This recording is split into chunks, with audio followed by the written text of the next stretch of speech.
Assalamualaikum warahmatullahi wabarakatuh. Shalom, salam sejahtera bagi kita semua. Namo Buddhaya, salam kebajikan. Perkenalkan, nama saya Sarwa Sormin dengan NIM B1B12279. Di video kali ini, saya akan menjelaskan tentang APBN untuk memenuhi tugas ujian tengah semester saya dari Bapak Alfa Beriansa, SIP, MIP, dari mata kuliah Tata Kelola Pemerintahan Keuangan. Langsung saja kita masuk ke dalam pembahasan. Di dalam pembahasan kali ini, saya akan menjelaskan tentang keuangan negara dalam undang-undang, perencanaan, pelaksanaan, penatausahaan, pertanggungjawaban, dan pengawasan pelaksanaan keuangan negara. Yang ketiga, ruang lingkup keuangan negara. Dan yang terakhir yaitu struktur utama pengelolaan keuangan negara dan faktornya. Langsung saja kita masuk ke pembahasan yang pertama, yaitu keuangan negara dalam undang-undang. Berdasarkan Undang-Undang Nomor 17 Tahun 2003, keuangan negara didefinisikan sebagai semua hak dan kewajiban negara yang dapat dinilai dengan uang, serta segala sesuatu, baik berupa uang maupun berupa barang, yang dapat dijadikan milik negara berhubungan dengan hak dan pelaksanaan kewajiban tersebut, tertulis dalam pasal 1 ayat 1 Undang-Undang.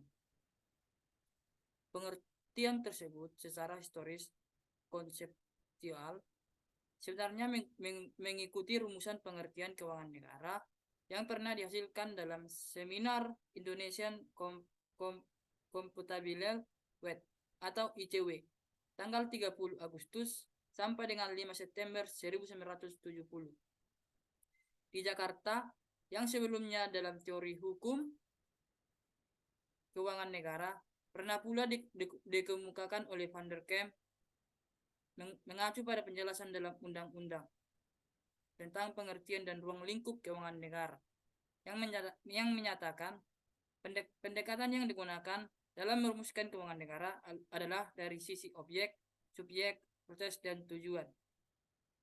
Dari sisi objek, dimaksud dengan keuangan negara meliputi semua hak dan kewajiban negara yang dapat dinilai dengan uang, termasuk kebijakan dan kegiatan dalam bidang fiskal, moneter, dan pengelolaan keuangan negara yang dipisahkan, serta segala sesuatu baik berupa uang maupun berupa barang yang dapat dijadikan milik negara berhubungan dengan pelaksanaan hak dan kewajiban tersebut.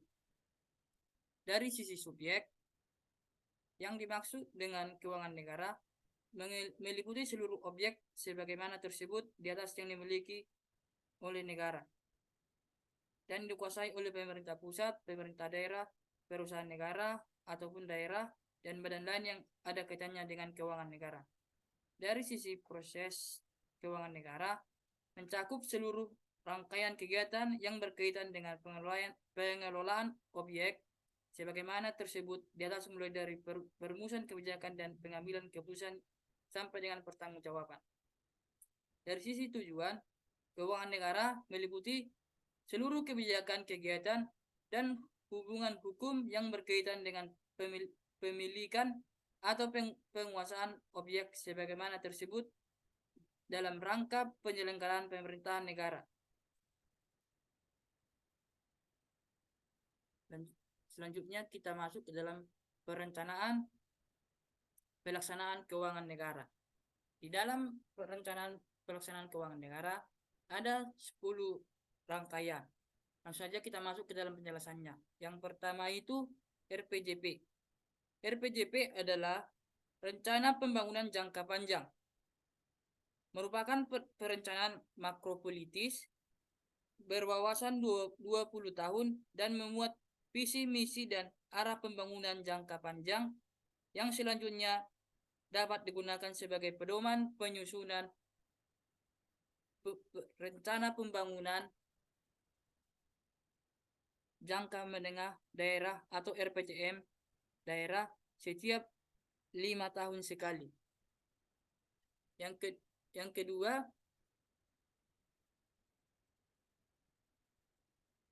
RPJM. RPJM adalah Rencana Pembangunan Jangka Menengah Daerah atau RPJMD, merupakan dokumen perencanaan pembangunan daerah sebagai landasan dan pedoman bagi pemerintah daerah dalam melaksanakan pembangunan 5 tahun sekali. RKP adalah rencana kerja pemerintah.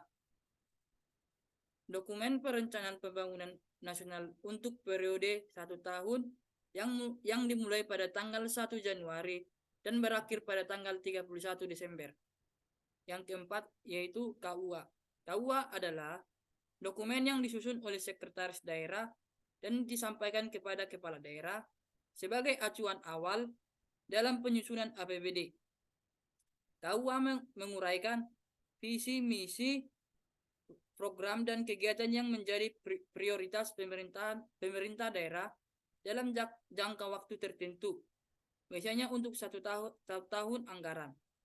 Dalam KUA terdapat arah kebijakan penggunaan anggaran yang berfungsi untuk mengarahkan alokasi sumber daya ke sektor-sektor yang dianggap strategis dan memiliki dampak signifikan terhadap pembangunan daerah. Yang kelima yaitu PPAS adalah dokumen yang merinci alokasi anggaran yang dialokasikan untuk setiap program dan kegiatan yang tercantum dalam KUA. PPAS menjadi panduan bagi lembaga legislatif dalam pembahasan dan pengesahan APBD. PPAS juga mencakup sumber pendanaan untuk setiap program dan kegiatan yang dapat berasal dari pendapatan asli daerah atau PAD, dana pembangunan, dan lain-lain. Selanjutnya yang keenam yaitu nota kesepakatan. Nota kesepakatan atau kesepahaman adalah kesepakatan di antara pihak untuk berunding dalam rangka membuat perjanjian di kemudian hari. Apabila hal-hal yang belum pasti telah dapat dipastikan.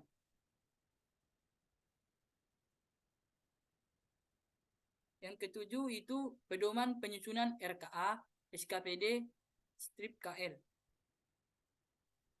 Pedoman penyusunan RKA, SKPD, ataupun KL adalah suatu pedoman untuk menyusun rancangan kerja, anggaran, yang berisi rencana pendapatan, rencana belanja program, dan kegiatan SKPD.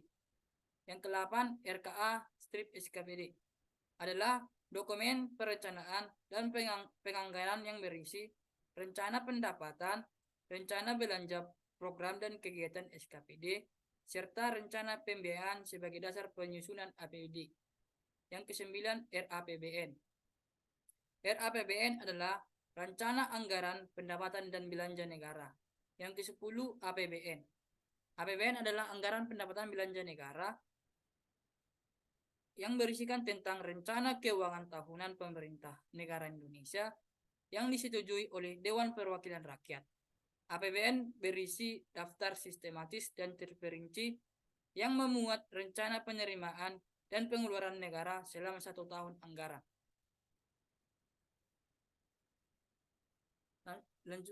Langsung saja kita masuk ke materi yang berikutnya yaitu penatausahaan pengelolaan keuangan negara.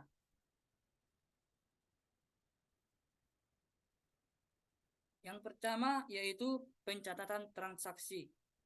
Semua transaksi keuangan negara, termasuk penerimaan dan pengeluaran dana, harus dicatat dengan cermat. Ini mencakup pembukaan pendapatan pajak, penerimaan lainnya, serta pengeluaran untuk berbagai program dan proyek. Yang kedua itu pengendalian internal. Sistem ini harus diterapkan untuk memastikan bahwa dana publik dikelola dengan efisien, efektif, dan sesuai dengan ketentuan hukum.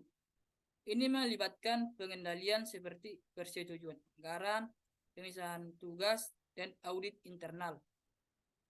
Yang ketiga, laporan keuangan. Pemerintah harus secara berkala menyusun laporan keuangan yang mencerminkan posisi keuangan negara, termasuk neraca, laporan laba rugi, dan catatan-catatan tambahan. Laporan ini harus akurat, transparan, dan dapat dipahami oleh masyarakat. Yang keempat itu audit eksternal. Audit eksternal atau badan audit eksternal harus independen.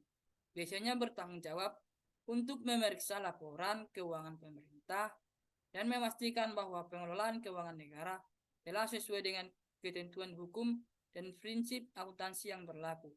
Yang kelima, pertanggungjawaban.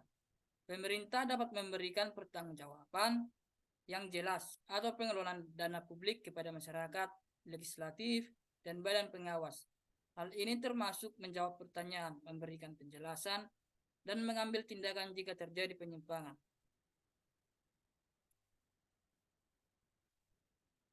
Langsung saja kita masuk ke materi yang berikutnya, yaitu pertanggungjawaban pengelolaan keuangan negara. Berikut aspek-aspek yang harus digunakan dalam pertanggungjawaban pengelolaan keuangan negara. Yang pertama itu transparansi. Pemerintah harus memberikan informasi yang jelas dan transparan tentang bagaimana dana publik digunakan. Ini termasuk menyusun laporan keuangan yang akurat dan mempublikasikannya agar dapat diakses oleh masyarakat. Yang kedua, akuntabilitas. Pemerintah harus bertanggung jawab atas penggunaan dana publik. Ini melibatkan pemeriksaan dana audit oleh badan independen untuk memastikan bahwa dana digunakan sesuai dengan ketentuan hukum dan tujuan yang telah ditetapkan. Yang ketiga, pengawasan. Masyarakat memiliki peran penting dalam penguasaan pengelolaan keuangan negara. Mereka dapat mengawasi pemerintah, memberikan masukan, dan menuntut pertanggungjawaban jika ada penyimpangan. Yang terakhir itu penegakan hukum. Jika terjadi penyalahgunaan dana publik, hukum harus ditegakkan dan pelaku harus diadili sesuai dengan hukum yang berlaku. Pertanggungjawaban pengelolaan keuangan negara adalah prinsip penting dalam sistem demokrasi dan tata kelola pemerintahan. Pemerintahan yang baik untuk memastikan bahwa dana publik digunakan secara efisien dan sesuai dengan kepentingan masyarakat. Langsung saja kita masuk ke materi yang berikutnya, yaitu pengelolaan keuangan negara.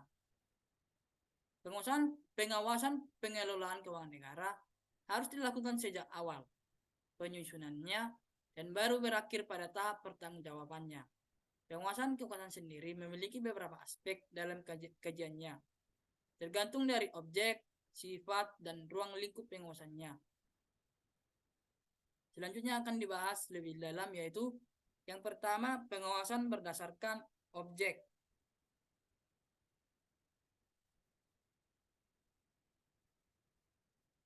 Pengawasan berdasarkan objek yaitu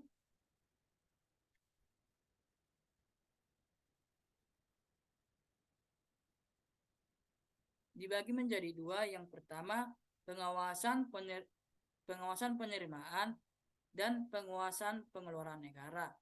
Yang kedua, pengawasan berdasarkan sifatnya, yaitu yang pertama repreventif dan kedua represif. Yang ketiga, pengawasan menurut ruang lingkupnya, yaitu pengawasan intern, pengawasan yang dilakukan oleh pemimpin, dan yang kedua pengawasan fungsional.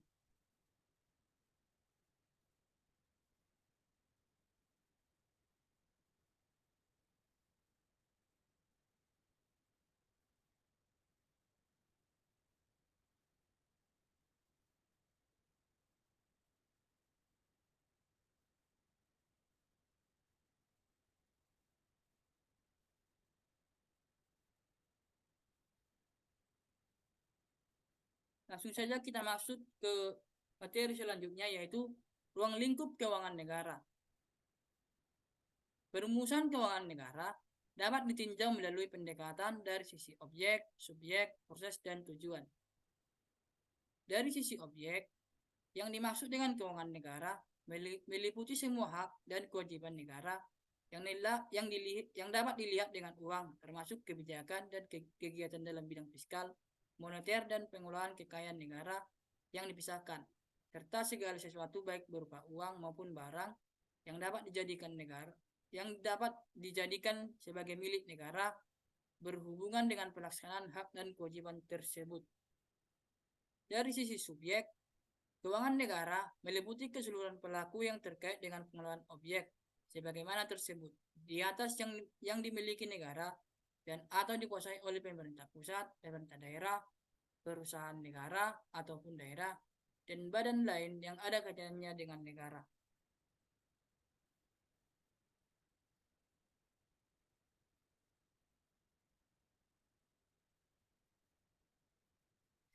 Masuk saja kita materi selanjutnya, yaitu struktur utama pengelolaan keuangan negara dan asumsi. Secara garis besar, struktur utama dari APBN adalah pendapatan negara dan hibah, belanja negara, keseimbangan primer, keseimbangan umum atau surplus dan defisit anggaran. Yang kelima, pembiayaan anggaran. Asumsi dasar makroekonomi sangat berpengaruh pada besaran komponen dalam struktur APBN. Asumsi dasar tersebut adalah pertumbuhan ekonomi, inflasi, tingkat bunga SPN 3 bulan, nilai tukar rupiah terhadap dolar Amerika Serikat, harga minyak mentah di Indonesia di pasar dunia, produksi minyak dan lifting gas.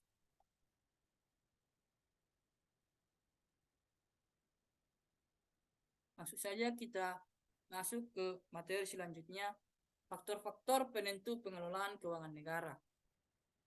Yang pertama, pendapatan negara.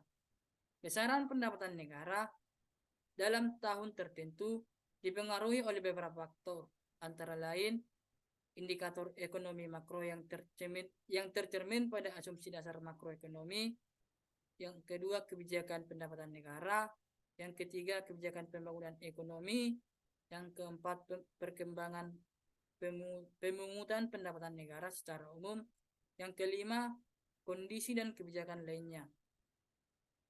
Yang kedua itu belanja negara. Besaran belanja negara dipengaruhi oleh beberapa faktor, antara lain asumsi dasar makroekonomi, kebutuhan penyelenggaraan negara, yang ketiga kebijakan pembangunan, yang keempat risiko atau bencana alam ataupun dampak krisis global.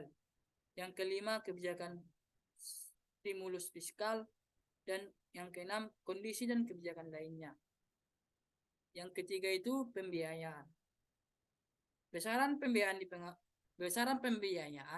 dipengaruhi oleh beberapa faktor, antara lain asumsi dasar makroekonomi, sumber dan kebutuhan pembiayaan, yang ketiga kondisi dan kebijakan lainnya.